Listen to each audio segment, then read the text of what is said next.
अस्सलाम वालेकुम जी, मैं हूं अदील राजा। आप देख रहे हैं मेरा यूट्यूब चैनल। सबसे पहले तो आपने सब्सक्राइब ज़रूर करना है और अपने फीडबैक से मुझे ज़रूर आगाह करना है। अच्छा, काफ़ी सारे दिन हो गए, आपको पता है मैं रिसर्च करके कुछ नंबर शंबर क्रंच करके वीलॉग बनाता होता हूँ, फिर बीच में मैं सुस्त हो गया, मैंने छोड़ दिया। तो आज मैंने सोचा कि जनाब 27वीं तरमीम तो हो चुकी है और अब क्या होगा, ज़रा प्रोबेबिलिटीज़ निकाली जाएँ। बचपन में हम स्टैट्स में पढ़ते थे, उस टाइम में मुझे बड़ा ही ज़ैब लगता था स्टैट्स का सब्जेक्ट, आज वो काम आ गया। तो हमने किया है एक एनालिसिस। अब वो एनालिसिस कैसे किया है, पहले मैं आपको ये समझाता हूँ। आपको ज़रा आज सुकून से सुनना पड़ेगा क्योंकि मैं रुकूंगा, क्योंकि मुझे नोट्स मैंने काफ़ी सारे बनाए हुए, मुझे वो देखने पड़ेंगे वरना गलत हो जाएगा। अब ये जो एनालिसिस किया हुआ है, ये हमने अपनी इंस्टीट्यूशनल हिस्ट्री को देखा है, फौज को देखा है, जुडिशरी को देखा है, एग्जीक्यूटिव को देखा है, वो मैंने इनपुट किया। उसके बाद मैंने फॉर्मल वर्सेस इनफॉर्मल इन्फ्लुएंस पिछले ज़माने का देखा है और 27वीं तरमीम में कैसे चेंज होता है। फिर मैंने निकाली है केस स्टडीज़ हिस्टोरिकल, टर्की की, रशिया की, इजिप्ट की, हंगरी की, वेनेजुएला की। उसके बाद मैंने प्रोबेबिलिस्टिक सिनेरियो मॉडलिंग की है, ठीक है। लाइकलीहुड मैंने कहा कि क्या हो सकता है, कैसे हो सकता है, इसके क्या क्या आगे नताइज निकल सकते हैं 27वीं तरमीम के। उसके बाद मैंने इंडिकेटर मॉनिटरिंग डाली है बीच में, और आखिर में मैंने पॉलिटिकल ट्रिगर्स ऐड किए हैं कि इसकी बेस पे ये निकलेगा। ये गैस वर्क नहीं है, काफ़ी स्ट्रक्चर्ड है, आपको बड़ा मज़ा आएगा सुन के। तो शुरू करते हैं सबसे पहले। अच्छा जी, अब 27वीं आईनी तरमीम हो चुकी है, पावर रिकन्फिगरेशन हो चुकी है, उसका लाइसेंस हो गया। अब सबसे पहला स्टेप होना है, वो होना है जनाब पावर रिकन्फिगरेशन का। अब ये बेसिकली हमारी इस्टेब्लिशमेंट जो है इस टाइम ऑल पावरफुल हो चुकी है। जो नून लीग और पीपल्स पार्टी ने खास तौर पे अपनी सियासत खत्म कर दी है, उन्होंने खत्म हो चुकी है उनकी सियासत। तो सेंटर ऑफ ग्रेविटी, मैंने आपको याद होगा एक पहला वीलॉग किया था कि कैसे वो शिफ्ट हुआ मिलिट्री से इमरान खान की तरफ। अब उस सेंटर ऑफ ग्रेविटी को शिफ्ट करने की कोशिश की जाएगी। सबसे पहले क्या किया जाएगा, सबसे पहले जनाब फॉर्मलाइज करने की कोशिश की जाएगी इनफॉर्मल सिक्योरिटी स्टेट के प्रेरोगेटिव्स को, यानी कि क्रॉस सर्विस कमांड हो गई है, फेडरल कॉन्स्टिट्यूशनल कोर्ट हो गई है। अब इसमें जनाब पहली चीज क्या है जी कि new chief of defence forces जो है वो सेंट्रल अथॉरिटी हो चुकी है। अब मैटर क्यों करता है, लीगल कोडिफिकेशन हो गई है, ओवर कॉन्वर्ट्स एपिसोडिक इन्फ्लुएंस हो चुका है, ठीक है। उसके बाद जुडिशरी को काबू में कर लिया गया। सबसे पहले तो जो इंडिकेटर आपने देखना है वो आपने ये देखना है कि फेडरल कॉन्स्टिट्यूशनल कोर्ट फौरन से पहले बनाई जाएगी। वो आज हमने देख लिया, मीनूद्दीन साहब ने हल्फ ले लिया, हल्फ उनका तब्दील किया गया, उनमें जस्टली का लफ्ज रिमूव किया गया और वहां पर डाला गया मैं कोड ऑफ कंडक्ट जो जुडिशल कमीशन बनाएगी उसकी मैं ताबे रहूंगा। साथ साथ आपने ये भी देखा तीनों सर्विसेज के चीफ वहां पर मौजूद थे, अमीनुद्दीन साहब की हल्फबर्दारी में अपना वजन डाल रहे थे उनके पीछे। इसी तरीके से स्पीड के साथ अब जजेस किए जाएंगे। कल आपको इतला मिल चुकी थी कि जजेस कुछ रिजेंटमेंट रखते हैं, वो नहीं आना चाहते इस कोर्ट में, तो 4 कुर्सियां लगी थी, फिर 2 और बाद में लेके आएगी। उससे आपको अंदाजा होता है कि किस तरीके से ये कॉन्फ़िगरेशन जल्दी पावर की सेंट्रलाइजेशन की जा रही है। वोट मार्जिन आप देखें, फिर उसके बाद किस तेजी के साथ इसको पास किया गया। तो ये इमीडिएट आउटकम इसका क्या होगा कि जल्दी से जल्दी पावर की रिकन्फिगरेशन कर दी जाए। उसके बाद इंस्टीट्यूशनल रिएक्शन ने आना था, ठीक है। इंस्टीट्यूशनल रिएक्शन आगे चल के आएगा। अब क्या है ऑब्जर्वेबल फैक्ट इसमें क्या है कि 2 सुप्रीम कोर्ट के जजेस ने कल इस्तीफा दे दिया। अब हमारे पास इत्तलात यह है कि तकरीबन 14 से 15 ऐसे जजेस हैं जिनको ट्रांसफर करना है लाहौर हाई कोर्ट के और इस्लामाबाद हाई कोर्ट के 4। इनमें से मेरे पास इत्तला है कि कम से कम 3 इस्लामाबाद हाई कोर्ट के जज इस्तीफा दे सकते हैं। बलूचिस्तान ट्रांसफर किया गया या कोई हद तक अमेज रवैया रखा गया, ठीक है। अब वीकनिंग का मैकेनिज्म क्या होगा, जुडिशियल वीकनिंग का जो आपने ऑब्जर्व करना है कि बेंच डिप्लीशन होगी रेजिग्नेशन की वजह से। उसके बाद जुडिशियल ट्रांसफर जो मैंने अभी बोला नई कोर्ट में आएंगी। एग्जाम्पल इसकी दुनिया में कहां मिलती है, पोलैंड और हंगरी की। उन्होंने अपॉइंटमेंट रूल्स ऑल्टर कर दिए, हाई कोर्ट का बिहेवियर पूरे का पूरा चेंज कर दिया उन्होंने। अब इसमें देखना क्या है आपने, इसमें आप देखिएगा ये कि वॉल्यूम कॉन्स्टिट्यूशनल पिटीशंस का किधर जाता है, ठीक है। हाई कोर्ट के बेंचेस, सुप्रीम कोर्ट के बेंचेस साइलेंट बैठे रहते हैं और पब्लिक डाइसेंट सिटिंग जजेस के साथ कितना बढ़ता है ये इंडिकेटर होगा इस चीज का। लोग कितना बुरा भला कहते हैं, वो आपने अमीनुद्दीन का और याह्या अफरीदी का कल का हाल देख लिया, आगे भी देख लिया। तो जुडिशरी वीकन होगी और ये प्रोबेबिलिटी बहुत हाई है। इसमें जनाब मैं आपको ये बता देता हूं कि पावर कन्फिगरेशन का चांस है 45% प्रोबेबिलिटी आ रही है मेरे पास।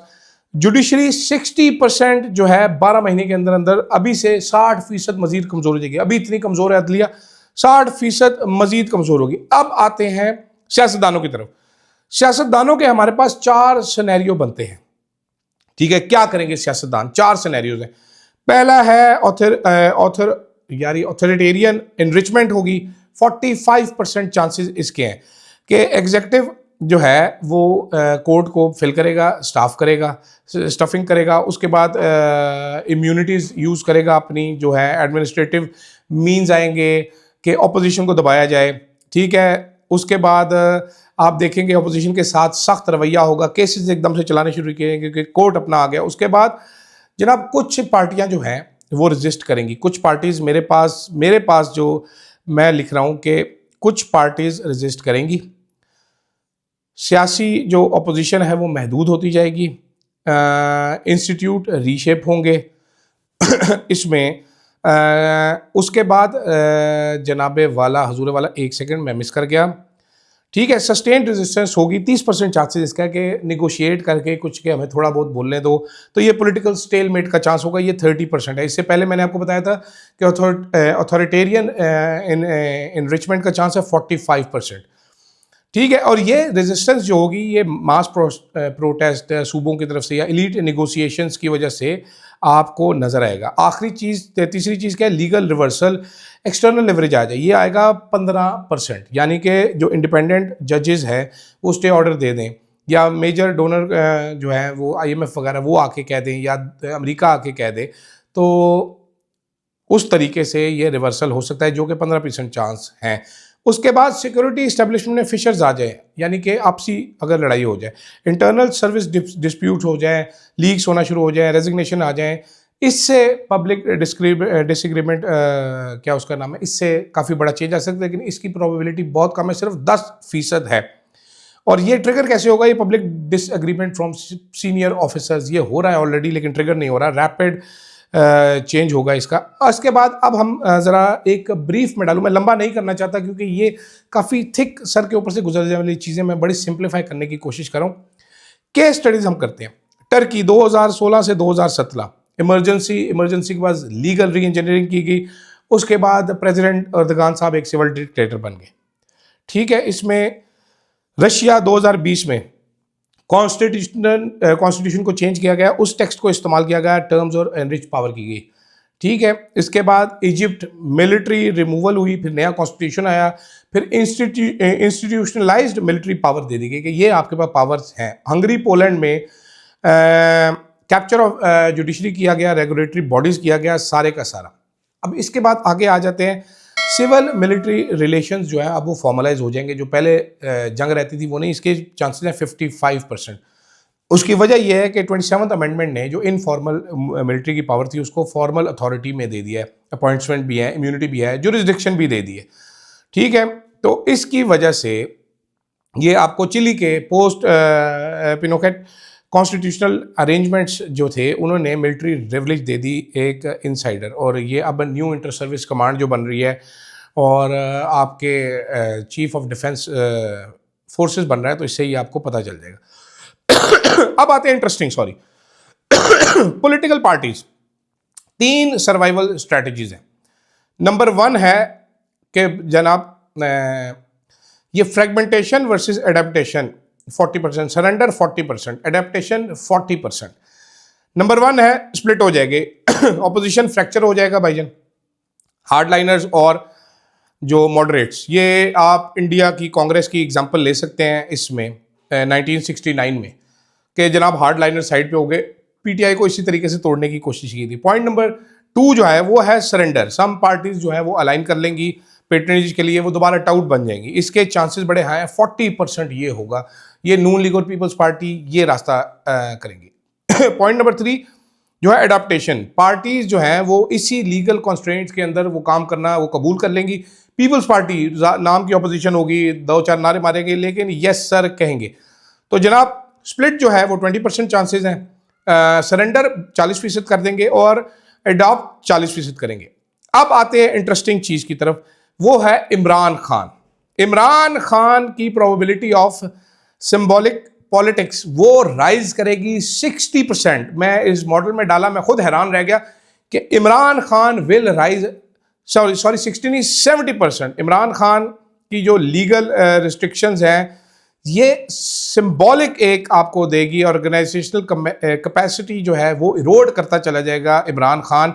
इसका नैरेटिव मजीद तगड़ा होता जाएगा। इसमें इसको मैंडेला फैक्टर या लूला पैटर्न आप इसको कह सकते हैं कि Lula remain politically central from prison until legal reversal. Imran Khan कहीं नहीं जा रहा, इसके बाद इमरान खान यहाँ पर ही रहेगा। इमरान खान मैंडेला इफेक्ट आएगा इमरान खान के ऊपर, वो एक सेंट्रल फिगर रहेगा, वो ही रूल करेगा। He will be the one two watch out for, उसको देखना पड़ेगा। और जब तक उसको निकाला नहीं जाएगा आप इमरान खान को ख़त्म नहीं कर सकेंगे। फील्ड मार्शल साहब, chief of defence forces, strategic commander जेडे मर्जी आ जाएंगे, बट मेरा ये मॉडल कहता है कि इमरान खान विल राइज, और ये राइज करता रहेगा। 70% प्रोबेबिलिटी है, यानी कि पाकिस्तान तमाम आइन साजी के बावजूद 45% इम्कानात है कि हम एक अथॉरिटेरियन स्टेट बन जाएं। मैंने पहली बार सही बोला अथॉरिटेरियन, लेकिन 70% इम्कानात है कि इमरान खान जो है वो राइज करेगा, उसका बयानिया ही बिकेगा। जो इदारे हैं इस्टेब्लिशमेंट या हुकूमत अपना बयानिया बनाने में नाकाम होंगी, इमरान खान ही मेन अपोजिशन रहेगा। उसके बाद जनाबे वाला इकोनॉमिक इफेक्ट ये होगा कि भाईजान शॉक लगेगा। मीडियम टर्म इंस्टेबिलिटी एक दफ़ा फिर आ जाएगी, रुपये नीचे जाएगा, स्टॉक्स नीचे जाएंगे।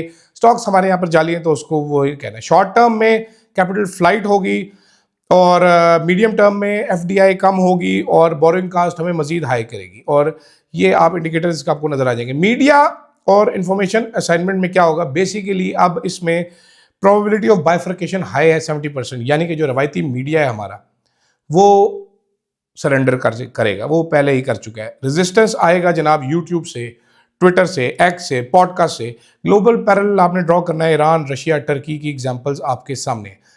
ठीक है, प्रोविंसेस जो हैं वो लेजिस्लेटिव मींस यूज़ कर सकते हैं, मेरा नहीं ख्याल वो करेंगे। ठीक है, और इंटरनेशनल रिएक्शन 30% है मेरा ख्याल है। मेजर पार्टनर्स जो हैं वो कंसर्व्स, कुछ छोटे मोटे एक दो करके, इसके अलावा वो आगे से निकल जाएंगे। पॉइंट टू नो रिटर्न पे हम कब आएंगे? पॉइंट टू नो रिटर्न पे आएंगे हम 12 से 18 महीने की विंडो है, क्रिटिकल विंडो है। कंसोलिडेशन वर्सेस रिवर्सल 18 महीने में। Appointments, legal ruling, economic shocks इस टाइम में आएंगे, डिसाइसिव होंगे। अब एक दफ़ा फिर बॉल जाएगी इमरान खान के कोर्ट में। सुबह मेरी थिंक टैंक से बात हो रही थी, बार बार यही बात की जा रही थी, एक ही चीज़ हो रही थी कि जनाबे वाला आप जो मर्जी कानून बना लें, आइन वो है जो इमरान खान कहता है। आपको ये कानून बनाने की ज़रूरत नहीं थी, आपके पास पहले ही पावर थी। जो खौफ है वो इमरान खान का खौफ है। और यकीन कीजिए, ये मैंने इतना डेटा इकट्ठा किया पिछले पूरे हफ्ते का, एक एक डॉक्यूमेंट, उसको स्कैन करके पॉइंटर्स निकाल के फिर मैंने प्रोबेबिलिटी बनाई है सारी की सारी, ताकि ज़रा डिस्कस कर सकूँ आपके सामने। कल रात से बताया जा रहा है ये हो गया वो हो गया, लेकिन ये मैं खुद हैरान रह गया मॉडल पे। आप मुझे फीडबैक आपने ज़रूर देना है कि आपको कैसा लगा है ये इन्फॉर्मेशन, क्या आपको समझ आता है, क्या आपको समझ नहीं आता है, इसमें से क्या कंफ्यूजिंग है, अगली किस पे रिसर्च करनी चाहिए वो भी मुझे बताइएगा, कमेंट्स दीजिएगा। फिलहाल के लिए मुझे दीजिए इजाज़त, अल्लाह हाफिज़।